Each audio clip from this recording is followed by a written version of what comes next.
Hello and welcome to the Album Man. And so it's been about a week since I made a proper video. I was very busy last week, and then I was not well towards the end of the week. And this week I'm going to be pretty busy as well, to be honest. There really isn't going to be much. So yeah, this is going to be my weekly What News for the week of the 20th of January 2013, and also it's going to have a bit of a channel update in it as well. So let's get on with the weekly What News first. So as usual, we'll go from the lesser news stories to, in my opinion, the bigger ones. So one of the lesser ones is it's come out that apparently Robert Fripp of King Crimson fame leaked David Bowie's secret about his new album The Next Day, coming out in March. And he wrote in his online diary on October the 15th, 2011, he said, "Rising from travelling adventures in planes and cars, dropping off along the way to visit David Bowie, and it gradually appeared that David had some remarkable new ideas in the process not yet public. These he presented indirectly to allow the penny to drop without prompting. Eno also got involved, and what a flowering of ideas." Now, there's been certainly no talk of Brian Eno getting involved in this album. It's really Tony Visconti who's producing this. But now what has happened is Fripp has now come out and he has denied that that was about the album and that he'd even been invited to. Because apparently, I've heard that he had been, Tony Visconti says that Robert Fripp was asked to play. He didn't want to do it. And then he wrote his blog post.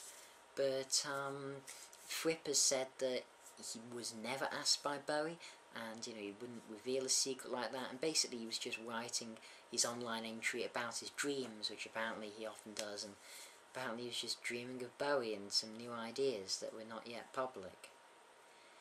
Yeah, I have to say I'm a bit suspicious. Fripp and Bowie have been involved, with each other in the past. It wouldn't surprise me if Fripp was maybe asked to plan it, but of course he's too busy suing people for his King Crimson songs.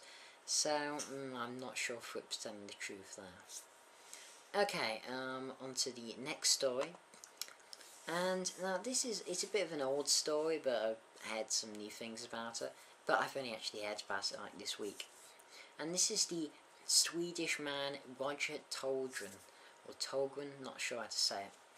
And he seems to have become an internet sensation, especially since 2007, because of his addiction to heavy metal. And when I say addiction, seemingly I mean addiction, because apparently he was able to persuade officials that his inability to stop listening to heavy metal made it impossible for him to find regular work and amounted to a disability. And 6 years ago, they actually agreed to pay him income support of several £100s a month because he was addicted to heavy metal. And he's been saying that he's been trying for the last 10 years to get it classified as a handicap, and he spoke to 3 psychologists who think that he should stop being discriminated against. Luckily his payments did stop in January 2012, but for God's sake, why was he being paid for at least 5 years just to listen to heavy metal? Listening to heavy metal is not a disability or an addiction. That's just stupid, absolutely stupid, okay? Clearly the guy likes his metal, but I really doubt he had an inability to stop listening to it so much he couldn't find regular work. Basically, he didn't want a job, he just wanted to rock out with his band Papa Midnight, it seems, and listen to some metal and get paid for it, and it seems he succeeded for quite a while. Apparently now he's getting work as a janitor. But yeah, it was something quite funny I also read was some of his friends suggested he sat in a room for 12 hours straight and just listened to dance music to get over it, which I find quite funny, but he hasn't done that. Yeah, apparently he actually takes medication for metal. It just seems such a ludicrous thing, and I could not take the guy seriously. And he's a psychiatrist. How can you... I can't even carry on, it's just too ludicrous. Okay, next we have about Ozzy Osbourne has been injured in a house fire, it seems for the millionth time. There seems to be a lot of fires in the Osbourne house. There was one in 2005 in their Buckinghamshire home in England, and they were treated for smoke inhalation, inhaling smoke as a result. And apparently, it seems Sharon Osbourne left a candle, and it set fire to loads of the house. And Ozzy has suffered facial burns, hair loss, and reopened a cut in his hand that. Sorry about that pause. This stupid vinyl here fell down with the magical powers of editing software. Yeah, you don't have to see it. Anyway, so as I was saying, Ozzy.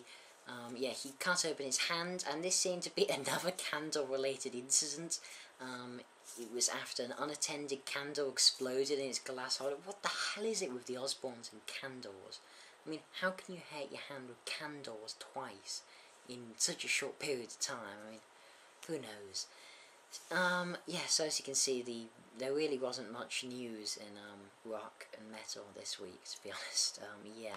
Anyway, the biggest news story, or from my opinion, certainly for UK people, has to be, only came recently, that the high street retailer HMV has been bought out by Hilco, which already owns HMV Canada. And yeah, they've paid off the debt. I mean, HMV's estimated debt was about 176 million, so quite a bit. But Hilco believed to have paid much less than that because the retail chain is in administration. And yes, so it's confirmed its acquisition of it. And what it said, okay, well, it certainly acquired the HMV's debt from the group's lenders. It has not bought the business itself as such, but has, paid off its debt effectively. And they're talking to the administrators to see about, future options and things like that. So, yeah, that's what's happening to HMV. Seems positive. Yeah. So, now we're going to move on to the channel updates. And there isn't massive amounts to say, but, yeah, so as I think quite a few people saw, I posted a video yesterday with, a draft of a new intro for my album reviews. I recently, or the other day, I definitely not illegally downloaded Sony Vegas. I mean, it's such a stupidly expensive program. Who the hell can afford it? But yeah, I now have Sony Vegas through slightly illegitimate means, and I decided to experiment with it, and I wanted a new intro. I used to like having my intro back in quite a while ago, and I haven't used my intro for a fair while. But yeah, it now has copyright-free music on it because I very nearly got a copyright strike against me on my /Apocalyptic Love album review, which was a little annoying. I haven't though, which is good, still in good standing, but I nearly did. So I'm using copyright-free music for the theme tune. It's not the best, but it's alright. And yeah, I think it's a lot better than my old one, so do, tell me your opinions on it. But so far, all the feedback I've had on it is really positive, so that's going to be used on Saturday when I do my review of Halloween's Straight Out of Hell, the latest album. So as you can tell, that will be my next album review. And until then, this week there isn't going to be massive amounts. I'm going to be doing my top 10 most disappointing albums / worst album of 2012. Yeah, I know it's bloody late, but I want to do it, so why not? And it's going to be the first video to have the magical powers of editing. Now, let me specify and clear some things up with this editing. I'm not going to, suddenly be doing jump cuts. You're not going to see me start, jumping across the screen like this every 5 seconds, because that really pisses me off when I watch that on a video. I hate fast cuts like that. I like the flow of a video, and my videos are still going to keep that flow. I think it's an important factor, very much so. But it's really just going to be to add things like picture-in-picture, so when I'm talking about an album, I can just have a nice little picture there of the album, just little things like that. It's really not going to be heavy editing, just little, intros, outros, and, the odd sort of effect.